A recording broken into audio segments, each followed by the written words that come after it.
So for this week's movie, Yes. I chose, and I feel like it was a really good choice. Like, I think even you liked it. Okay. We'll save that for the reviews. Yeah, we'll get to it. But, so this week's movie is P.S. I Love You. Yes, it is. Yep. So I'm Shay. I'm Tyler. And this is Cinematically Correct. And I thought it would be fun this week to do a giveaway. Okay. So we've gotten a lot of new listeners from different places. I want to say it's all Podcoin, but it's not. Not according to my analytics. So You went down a rabbit hole at some point, didn't you? I may have. So anyway, we got a lot of new listeners, and I thought it would be fun to do a giveaway. So we have a card game. It's called Bigly. I think we have talked about it on the podcast before, but like a really long time ago. I don't know if you guys remember it. But anyways, it's a card game that's really fun. It is political in nature, so if you're not super okay with satire about the current administration, this may not be the game for you. But if you're down for it and you like playing games with your family, friends, things like that, free game, so why not, right? So anyway. So the name of the game is Snaps. Right, so this movie introduced us to a new game called Snaps that Tyler has now become slightly obsessed with, and it's kind of slightly annoying. So I thought it would be fun to play the game with the listeners. So what's going to happen is Tyler is going to give you a clue from the Snaps game. So two things are going to need to happen. You're going to need to know how to play the Snaps game. Psst, Google will really help you out. That's how we learned. And once you do, listen to Tyler's clue, and all you got to do is email us at cinematicallycorrect@gmail.com. The first person to email us the correct answer will win, and if we do have a winner, I will announce it next week, and I will also respond to the person by email to work out how to mail it out. All right. So, again, the name of the game is Snaps. The name of the game is not Snaps. So, be sure to pay attention. You ready? Start listening carefully. Don't give up. No ideas yet? Try to pay attention, please. Couldn't be simpler. Really not that hard. You guess yet? Okay, so that is Tyler's clue. Hopefully you could hear him and you got all of the information that you needed. Again, just go Google the game if you don't know how to play it. It's really pretty simple once you understand it. But hopefully you guys get it, and I'm excited to see if we have a winner next week. I think we made it a little bit hard, but not too hard, hopefully. Hopefully not. And hopefully it's what people are expecting it to be, so that's what I'm hoping for. But anyway, so moving into the movie. So P.S. I Love You. I chose the movie because it's a movie that I have loved for many years because I am a female, and that seems to be pretty common with women. I think you enjoy this movie because you are that person. Whoa. I am that person. What is that an insult? Because it feels like an insult. I hate having those arguments where the opening credits, where they're introducing the characters and then she's just walking away mad. Guy has no idea what he's done. And it's insufferable to try to figure it out. I love when he's like, should I know what I do? Did I even do it? Oh, no, I definitely did it. Did I do it or not do it? Is it something that I did or something that she thinks I did or didn't do? Is it something that she knows about she knows about it, but is it something that I should admit to or not? No, I definitely did. I did something very, very bad. Very bad. I hate that argument. Just tell me what you're mad about so we can talk about that thing. Well, but she was trying not to do it in public. That's what she was trying to do. You're not in public. You're on a busy New York street. No one cares. Yeah, but women don't like to do that. They like to keep their drama at home. I just realized something. What? This is a Kathy Bates movie. You did not just realize it. You mentioned it while we were watching it. Well, you were going to put together a list of Kathy Bates movies. You can't put this one on the list anymore. I don't even know if it was on the list, but okay. Did I put together a list of Kathy Bates movies? I don't remember. You have not yet. You were going to, but you never did. Okay. I'll get on that. Sorry, guys. I forgot, apparently. So, brief synopsis, I guess, to start? Sure. All right, brief synopsis. Brief synopsis.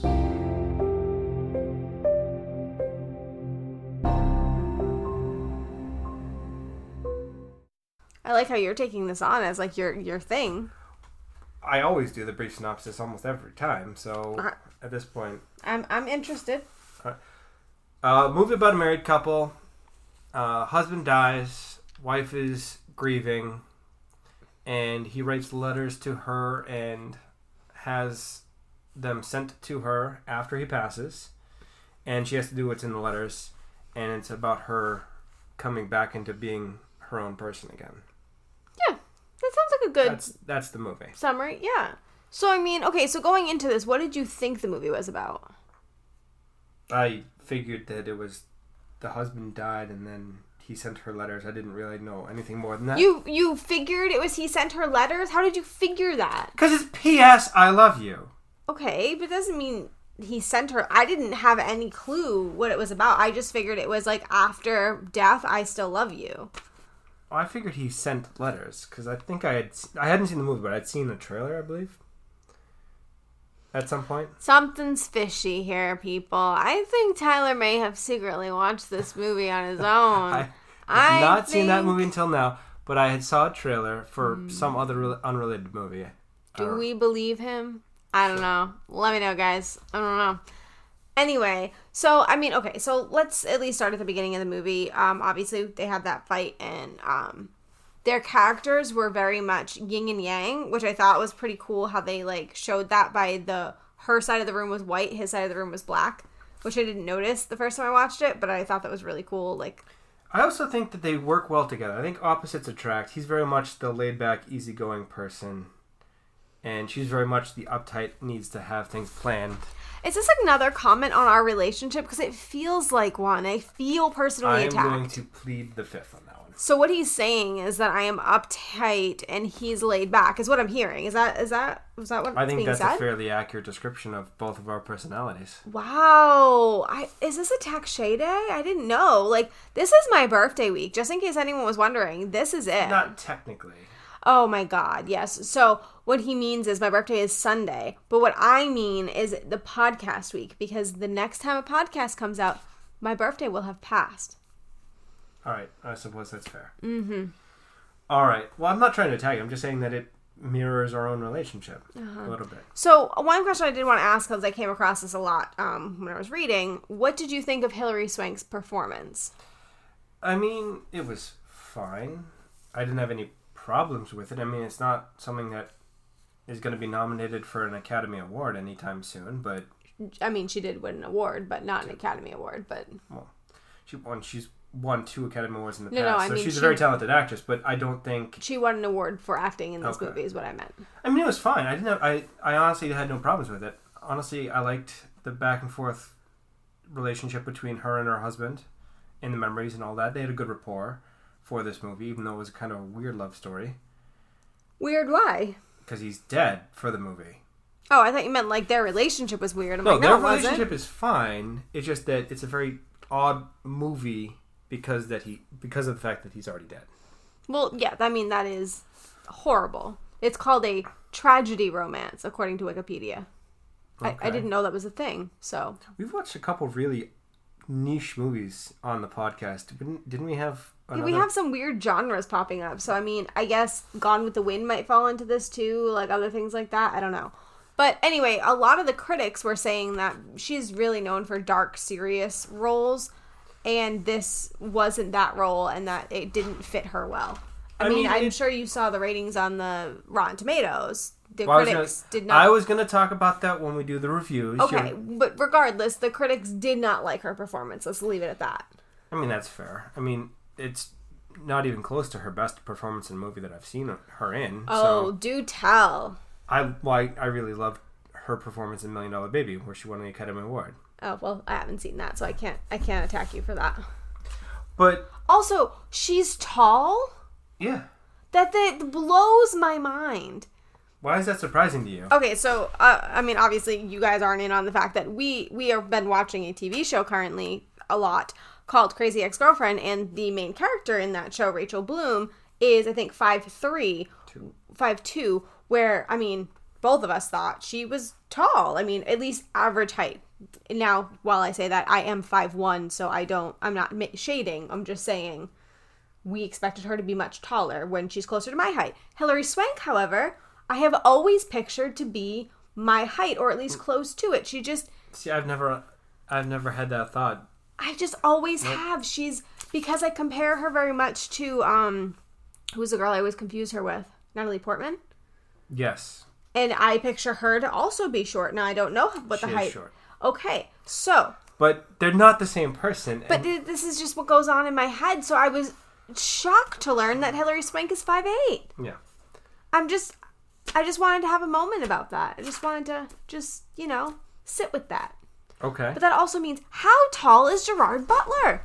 Because he looked like a foot taller than her. Oh, he's probably like 6'1". He has to be more than that if she's 5'8". Well, if only there was a way to find out. If only. There's little contraptions that we have that have the internet where we can look up all of the information we've ever wanted to know. Now, we shouldn't be doing that while on the podcast because it's super unprofessional. 6'2", okay, so... For my height. Yeah, so their disparity looks the same as ours. I'm very confused. I wonder if the way they frame the movie, where they put her on like lower levels to make him look more, masculine and tall. Yeah, I was trying to do it with my arms, and then I realized that they can't see me. It's a podcast, and it's voices only. Yeah. Mm-hmm. Yep. All right. I love that part of it. You gotta respect the Irish wake. The Irish wake? Yeah. So, one part of the Irish wake that I found a little strange, and that I don't know if is normal, I don't know, but, so, my understanding of a wake, right, is a wake, like, you wake people up, right? Why was he cremated? You can't wake a cremated person. Well, so, it doesn't matter, either cremated or buried. It's just, the wake is before the funeral to go be with the family and that's not what the tradition states, you weirdo. This is going to be my history minute. You're ruining my history minutes. No, I'm asking if cremation is normal, is what I'm asking. Not typically. Okay, so I thought that was strange. However, I did appreciate that she decorated his urn in the same way that he decorated his guitar case. I thought that was really cool. I think he probably stipulated that. Well, probably, but it was a cool touch that they didn't really, hammer home or anything, but I just enjoyed that. Okay. Oh. You just what? No, I don't know where to go from here. Anyway, so what did you think about, his name Daniel, I believe? Daniel. I think that's his name. Danny. Harry Connick Jr. was fine. He was delightfally rude. They have bills for that.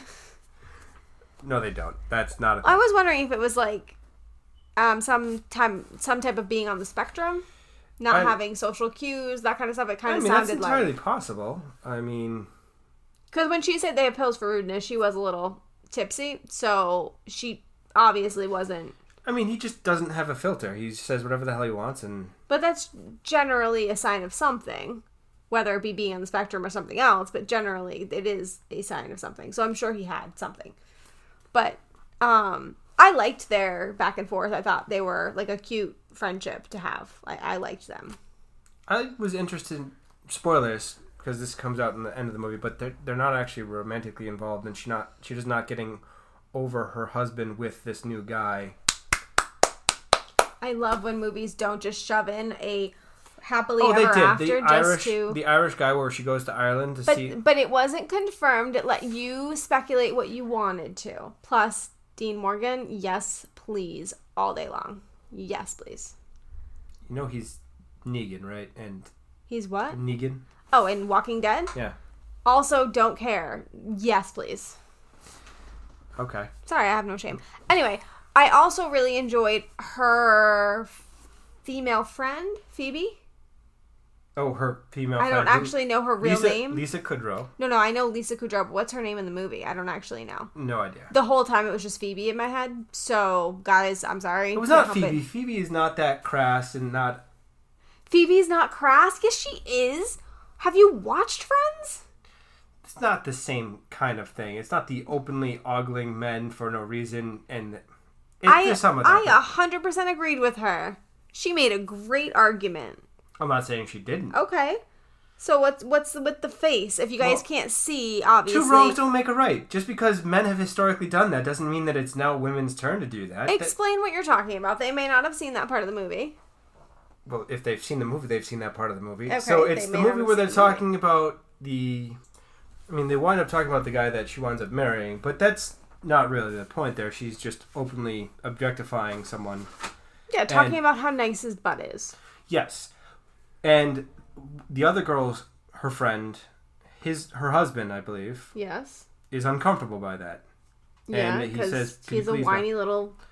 No, it's just, you don't need that conversation. It doesn't happen. It's not a pleasant conversation either way. So it's not a pleasant conversation to objectify a woman. It's not a pleasant conversation to objectify a man. So it would be okay if a man wasn't present? So if you're just talking to a bunch of females, would it be okay? I guess maybe. I think that we should move past that altogether. I'm sorry. You've never sat with your guy friends and been like, "Oh, look at that girl." Whatever. No, I very much have. Okay, it doesn't make it a good conversation, is my point. It doesn't make you have any right to judge. Oh, God. When I had that conversation, no one had any qualms because we don't go out and hang out with women when I go out. Oh, my God. It's still wrong, regardless of gender.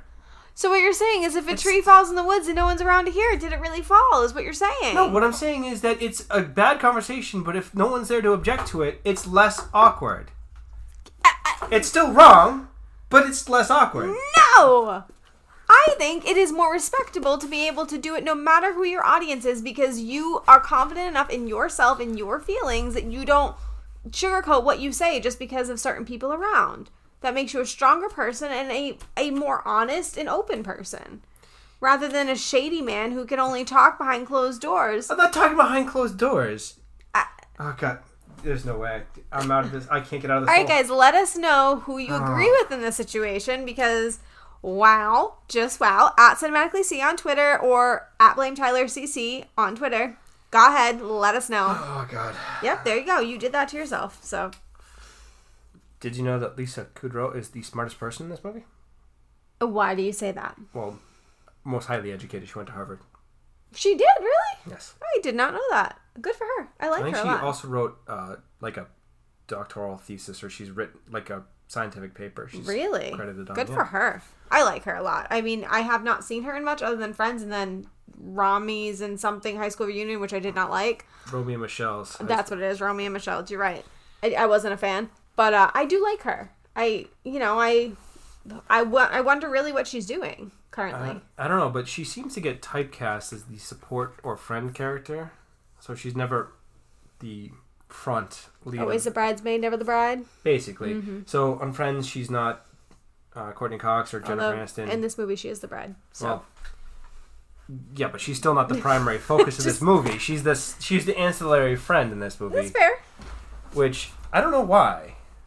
Is it just because Hollywood is sexist and they can't stand an intelligent woman, or like, I wonder if Friends typecasted her. Like she played it so well that then that's just. I think that's probably the reason. Yeah. Now that you say that. Yeah, that's I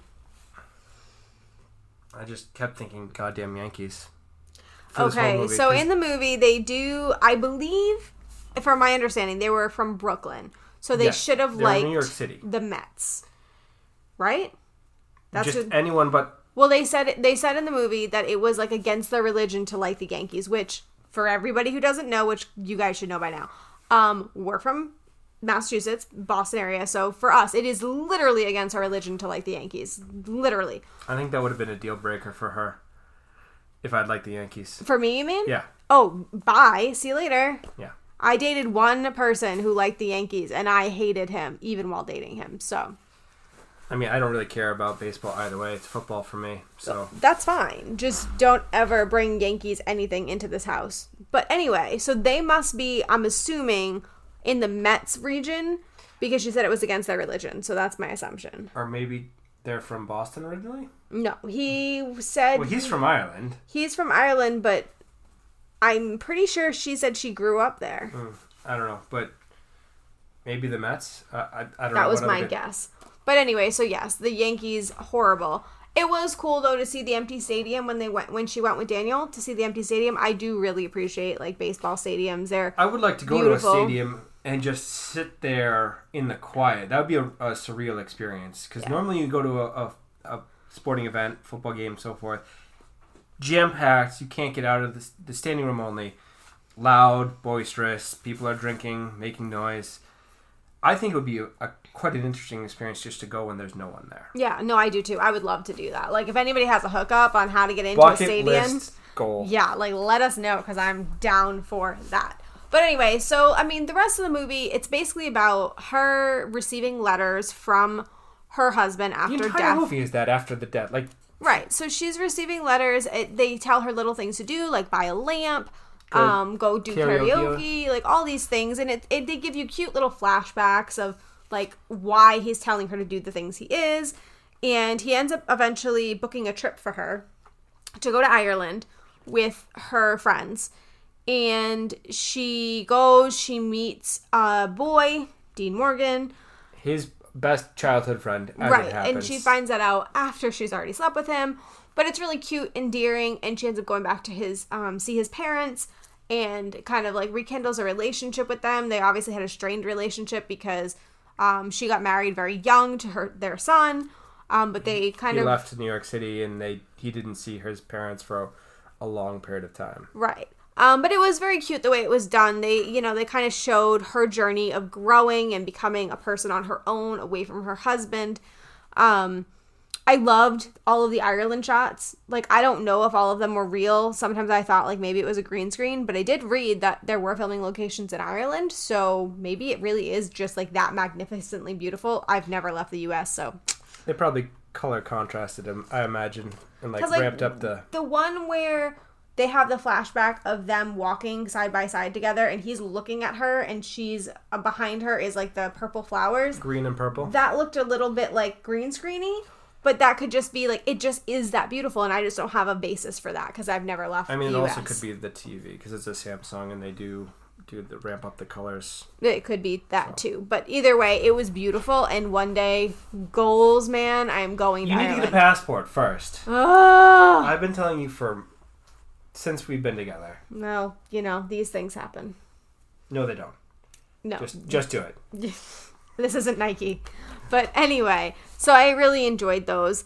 But other than that, I mean, the rest of the movie was just her coming to terms with herself. She decided to become a shoemaker, which I thought was a really cool job, just because I'm doing clothing stuff right now currently for some type of income, since I have no job because I am a lowlife. But what's the face? We have the same argument every day. We're not going to have this argument on the podcast. You're not a lowlife. You're not a freeloader.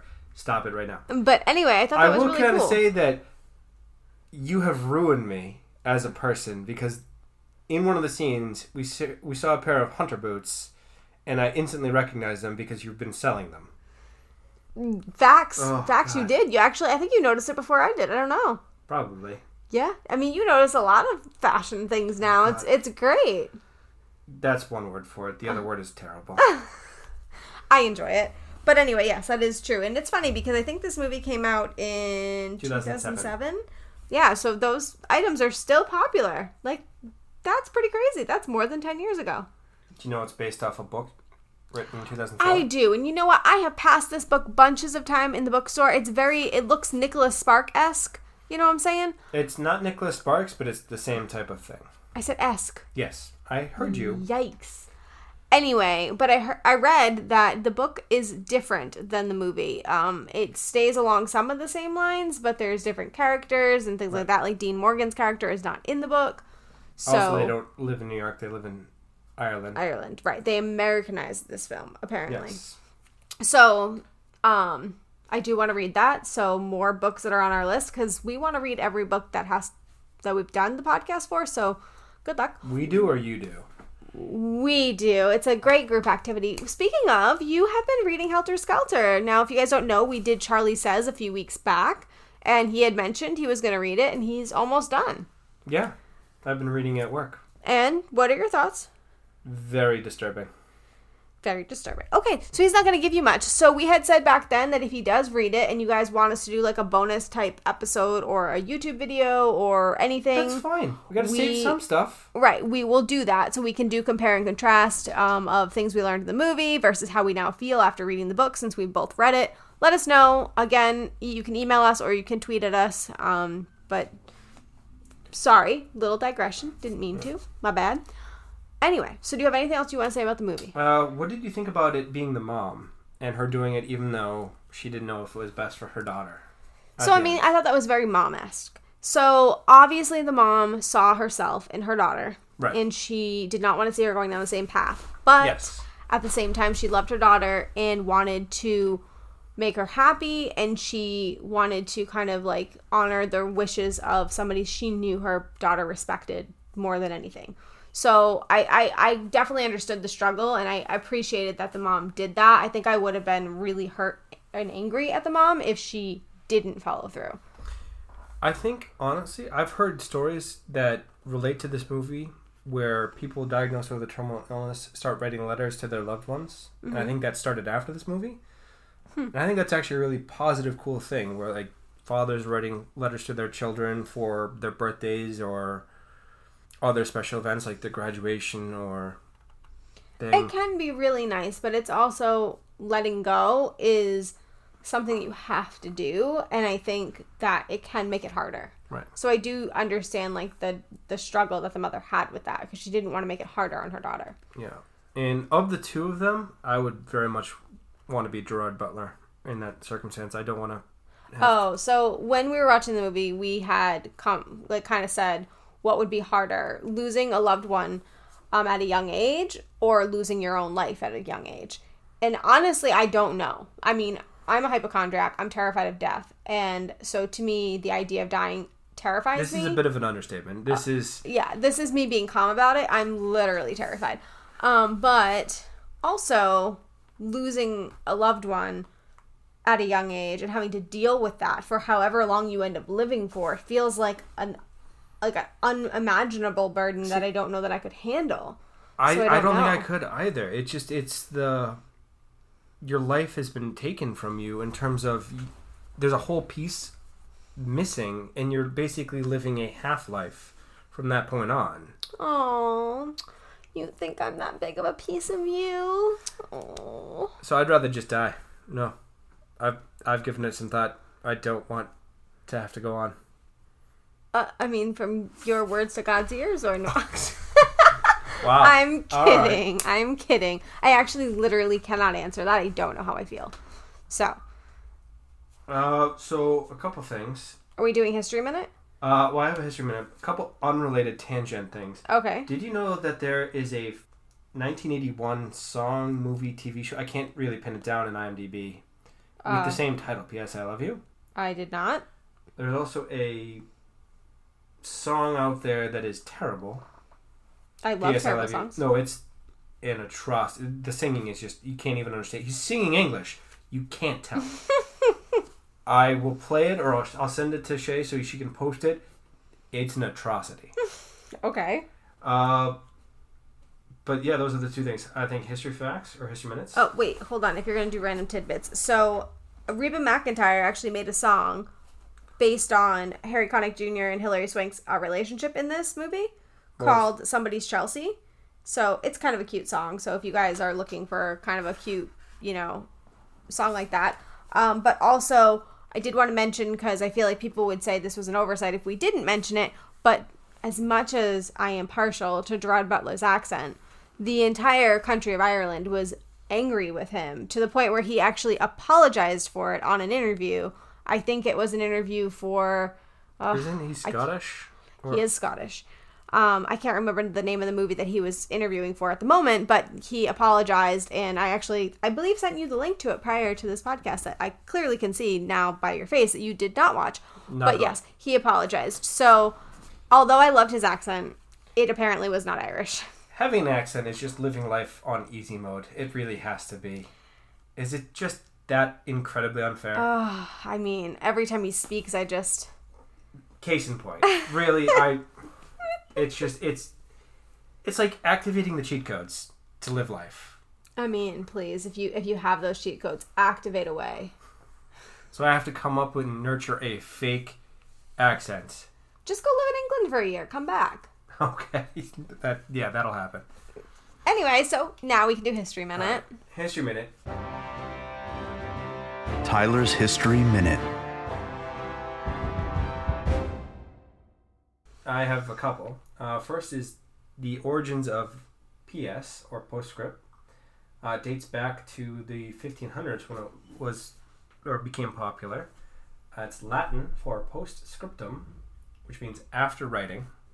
And then the second history minute is related to Irish wakes. We already talked about that a little bit.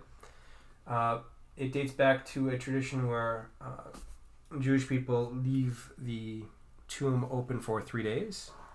Family members go visit and say hi for that period. It's a process of grieving.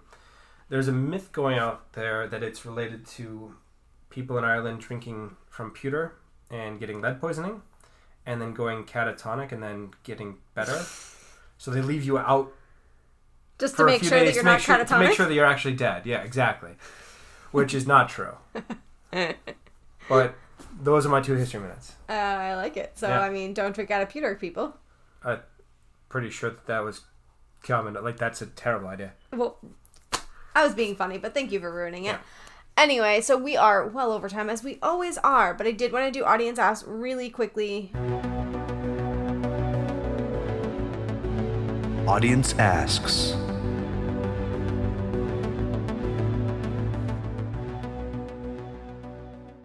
We will stick to only 2, as we are running out of time. But this is from Flicks X-Rayed, and it says, if you had the opportunity, would you make a scavenger hunt for your loved one? I think I would. Yeah. I totally would. I mean, sounds like an Easter that needs to happen kind of situation, because that's when I feel scavenger hunts are wonderful. But also, I would just do it because, yeah. I mean, not prior to my death. You live to frustrate me at every turn? Yes. Thank you for understanding my motivations. Yes. 100% yes. Okay.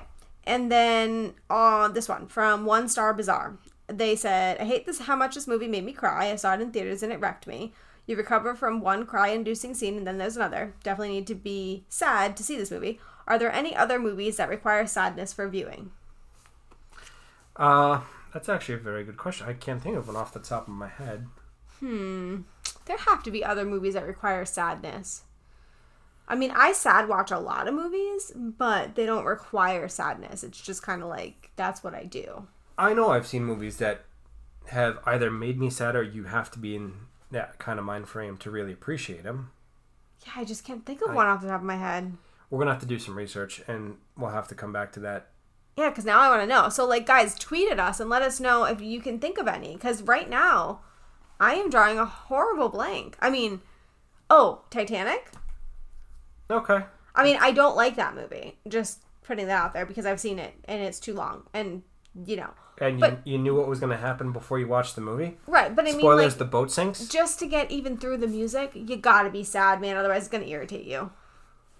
I mean, I suppose that's fair.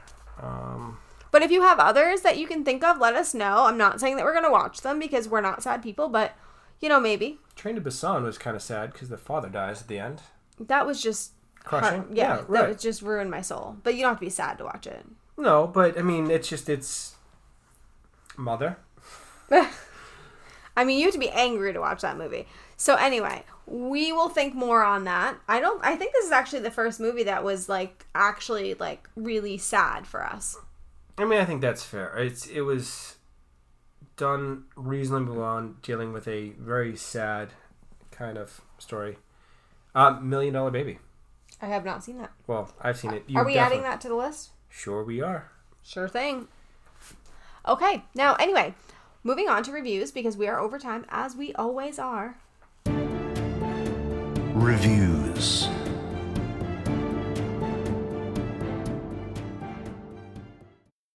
I wrote down the Rotten Tomatoes, had it at 24%. Yikes. And then 80% audience score. What a disparity. There's a very wide swing there in terms of the actual film critics and average people. Right. I am honestly going to be in the middle there.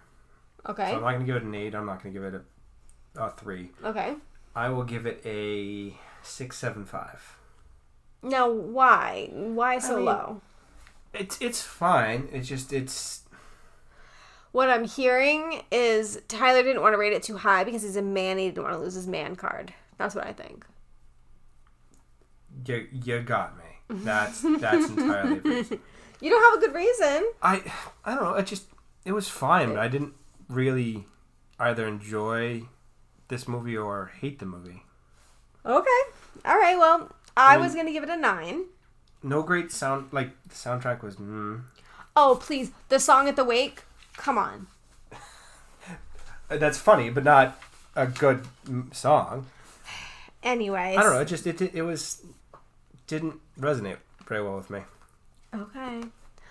You can keep your man card. Anyway, I was going to give it a 9. I think for me, a lot of it is nostalgia. I have, I've watched it through a lot of breakups and watched it through just a lot of sad times, and it's helped me through. It would have gotten a 10 if Gerard Butler was in more of the movie because, Gerard Butler, duh. But, speaking of which, I totally forgot. I was going to comment on how it's a preconceived idea that Gerard Butler's in all terrible movies. Well, this is not a terrible movie, so that's wrong. It's not great, but it's not bad. But I was actually going down the list to see if I could confirm or deny that for the podcast. I came up with like 4 new movies that I'm going to have to add to the list. Lovely. Is Dracula 2000 one of them? Because I saw that and I was so curious. No. So curious. Oh, fine. There's some more of his recent movies, but it's not going to be anything like Olympus Has Fallen or any of the horrible movies that he's done. Because he has done a lot of those. Fair. Okay. All right. So we've done the reviews. Next movie up is my choice. Yep, and it's the current movie. It's The Dead Don't Die. It has a great cast. It does. I'm excited about the cast. It's another Steve Buscemi movie, which we just recently did, but in fairness, we didn't know when we picked the movie. I would say that I'm hopeful that it's similar to Shaun of the Dead in terms of zombie comedy. Right. Where it has that fine line between serious and hysterical. So, I'm very hopeful. So I saw a trailer. Yes. So if you guys needed an excuse to go to the theaters, then do it because we are doing it for next week's podcast. So it's The Dead Don't Die. Go out, watch it. If you do, go see it because of us. Tweet at us, show us your tickets, show us going out, your popcorn, your snacks, whatever it is. We love seeing that you guys went because we're doing it. That just makes us happy. So anyway, I think that's it, right? Yeah. Okay. So if you guys want to reach out to us in between podcasts, you can get us at cinematicallycorrect@gmail.com or on Twitter at cinematicallyc or Tyler's Twitter at blametylercc. On Facebook, we're at Cinematically Correct's listener group. Don't ever go there. Yeah, we're never there, but we do have a Facebook page, Cinematically Correct, that I do on occasion post on, when I can. And yeah, so thanks to Steve at Athos Music for our intro and outro music. Jake. Why did I say Steve? Steve Buscemi. That's why I said Steve. Jake at Athos Music for our intro and outro music. And we will be back next week for The Dead Don't Die.